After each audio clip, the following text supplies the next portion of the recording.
March 11, 2026, New York UN headquarters. Today, the fate of the Middle East is being decided within these walls. 15 of the world's most influential nations gathered to raise their hands for a decisive vote that everyone was waiting for. The result surprised many: 13 in favor, 2 abstentions, not a single vote against. The resolution was adopted. The UN Security Council adopted Resolution 2817, a document demanding that Iran immediately cease its fire. This is already the 12th day of a full-scale war that has literally redrawn the political landscape of the Middle East. This war has already managed to reshape the region, leaving behind scars that will take decades to heal. But what lies behind this unity? Why did Russia and China ultimately choose not to exercise their veto power? And will this paper change anything on the actual battlefields where explosions still ring out? Let's break it all down.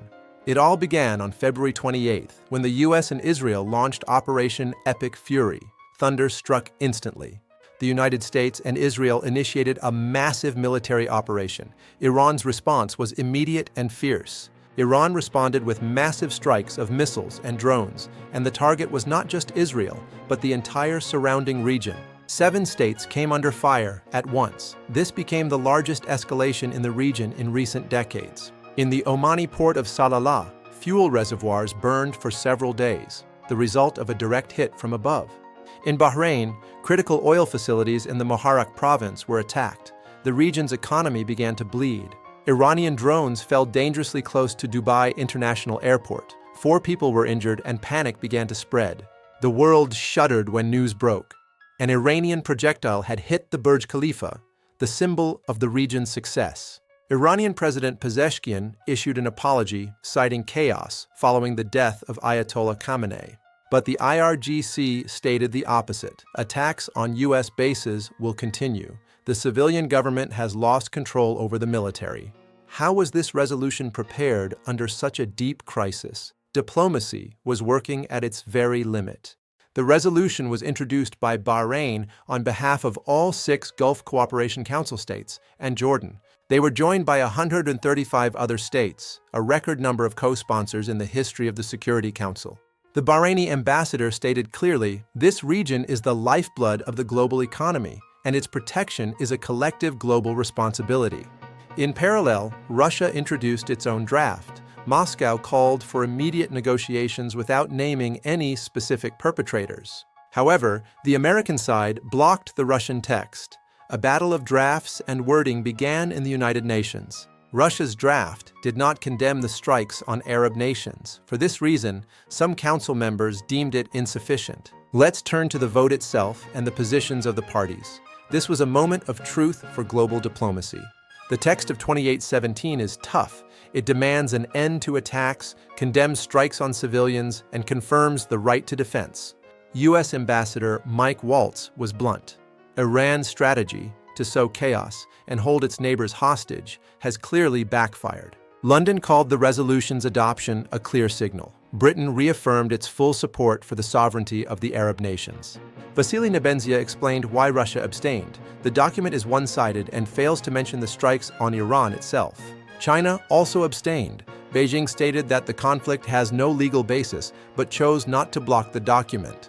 Iran's ambassador called it a deeply regrettable day, describing the resolution as a tool of the US and Israeli political agenda. What does this resolution really mean for the world? Will it become a real tool or just remain a piece of paper? Legally, it is a binding document. Now, the demands on Iran are part of the system of international law. The question everyone is asking, will Tehran comply? We will find out in the coming hours and days. Without the consent of permanent members, there is no enforcement mechanism. Russia and China have not supported sanctions. Nevertheless, the support of 135 states is a powerful political signal to Iran. The world is united in its demand. The Gulf countries have received what they needed: international legitimacy for their right to collective self-defense. The resolution exposed an internal rift in Iran. While the president apologizes, the military structures continue their strikes. But the most acute part of the crisis is unfolding at sea. The battle for the straits defines the future of the global economy. The Strait of Hormuz and the Bab el-Mandeb Strait, 2 key arteries of the planet, have effectively been blocked. The International Energy Agency has taken an emergency step, announcing the release of strategic oil reserves. Analysts warn that even if the strait opens tomorrow, it will take many long weeks to restore normal traffic. Insurers are afraid to return to dangerous waters. Without safety guarantees, tankers will remain in ports. A global shortage awaits.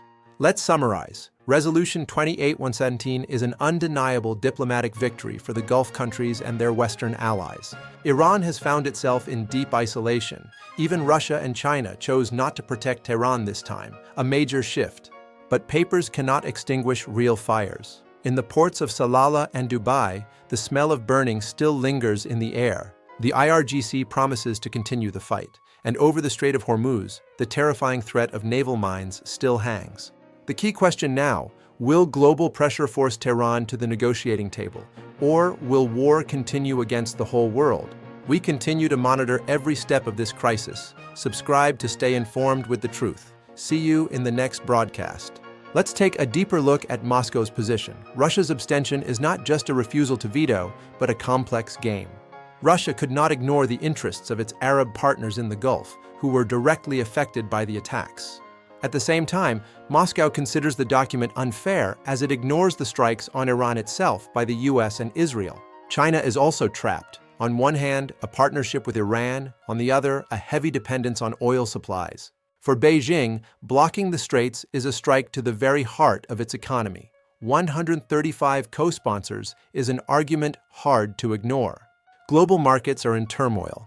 The price of oil has already broken the $120 mark, and this is only the beginning. Remember, 1/5 of all global oil passes through this narrow passage. Any delay here is a global catastrophe.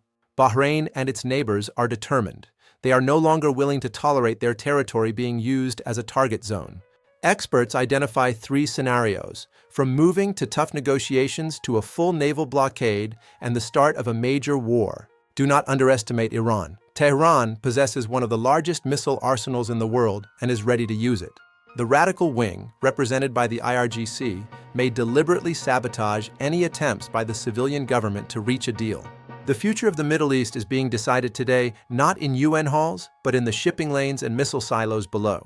This crisis has become a real test for the United Nations. Is it still capable of maintaining peace on our planet?